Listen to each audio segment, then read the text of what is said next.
Hello, and welcome to the turbulent world of Middle East soccer, or Mideast Soccer podcast. I'm your host, James Dorsey. When Turkish Finance Minister Nureddin Nebati this week announced plans to encourage households to convert their gold holdings into Turkish liras in a bid to shore up Turkish central bank reserves, he was targeting people like Esra G. Mrs. G, whose last name has been abbreviated to preserve her anonymity, has had a lifelong troubled relationship with gold.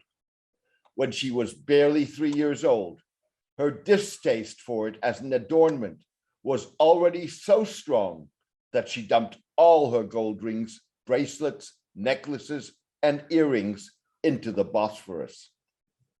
Nevertheless, Mrs. G grew up to be an avid collector of gold, including an assortment of 5 and 10 gram Credit Suisse coins.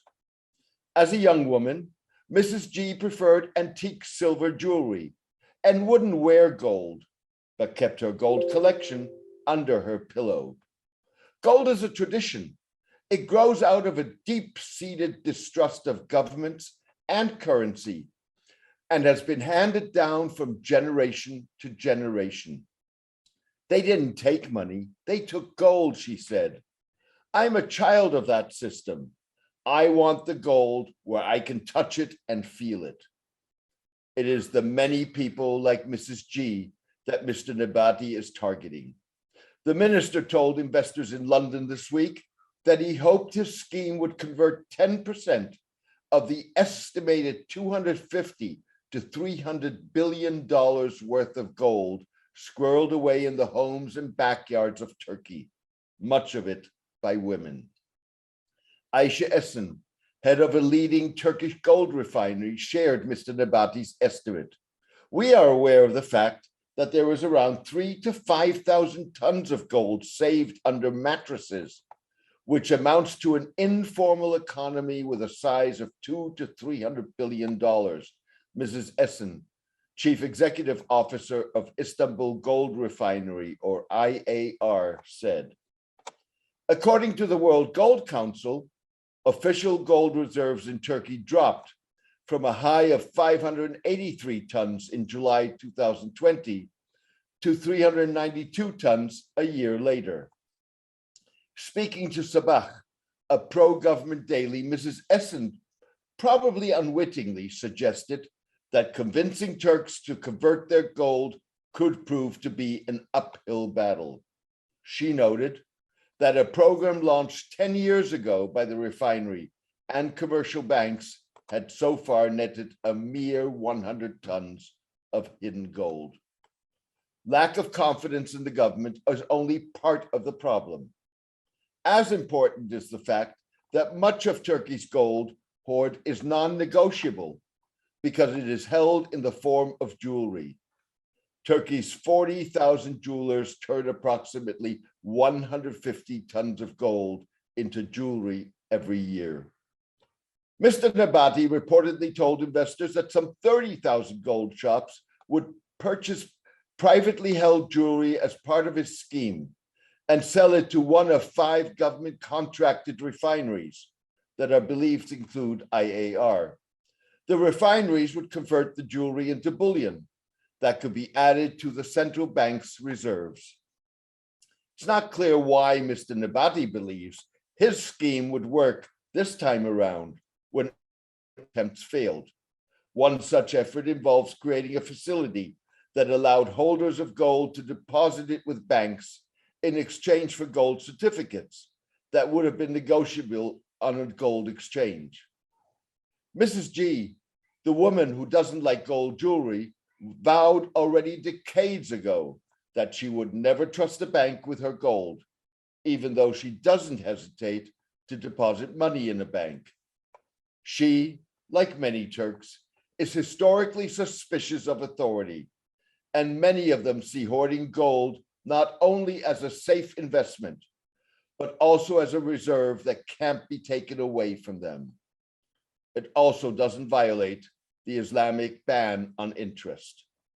In the early 19th century, Turks hoarded gold to evade Ottoman taxes, which were based on what taxpayers physically possessed when the tax collector came around.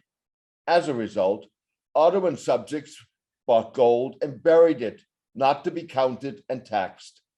Despite the Ottomans' later introduction of paper money, Ottoman subjects continued to view gold as their most secure form of investment because of inflation. People did not trust it, said a gold trader. The certificate had no relationship to the gold. It was devalued by inflation, and people have distrusted paper money ever since.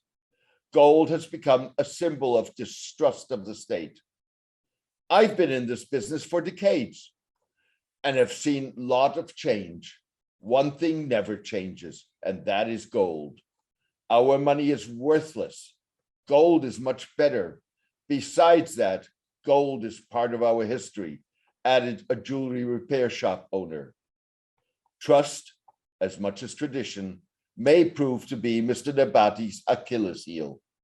By attracting hidden gold, Mr. Nebati aims to help the government stop the free fall of the Turkish lira, which lost more than 40% of its value last year, and halt the spiraling out of control of inflation that last month hit 36.1%.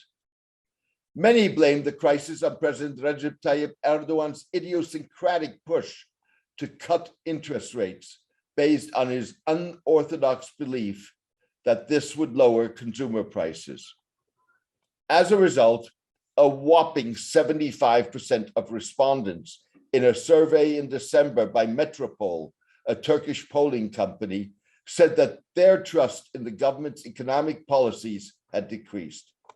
More than half of those polled said they disapproved of Mr. Erdogan's performance. Mr. Erdogan has undermined the independence of the central bank, fired 3 of its governors and other officials opposed to his interest cuts in the last 2 years, changed finance ministers 4 times since 2018, and spun conspiracy theories by blaming a mysterious foreign interest cabal for Turkey's economic plight. Public distrust recently manifested itself further in a wave of protests over massive electricity price hikes, as millions struggled to pay ballooning bills, and inflation threatens to force businesses into bankruptcy. Mr. Erdogan has recently suggested that he would halt or slow down the lowering of interest rates, as a series of emergency measures helped the lira temporarily recover some of its value against the dollar. The measures pushed Mr. Erdogan's approval rating up by 2 points to 40.7% in January, still far behind the 54.4% who evaluate the president's performance negatively. Polls show that Mr. Erdogan would lose to Ankara Mayor Mansur Yavaş and Istanbul Mayor Ekrem İmamoğlu, both from the main opposition Republican People's Party, and Good Party chairwoman Meral Akşener at the next elections. Mr. Erdogan's numbers hardly project the degree of confidence that Mr. Nebati is likely to need to persuade his intrinsically skeptical compatriots from parting with their precious gold.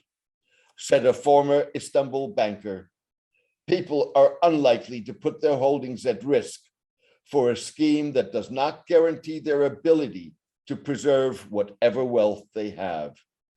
Certainly not at a time of economic turmoil and a widening gap in trust. Thank you for joining me today. I hope you enjoyed the podcast.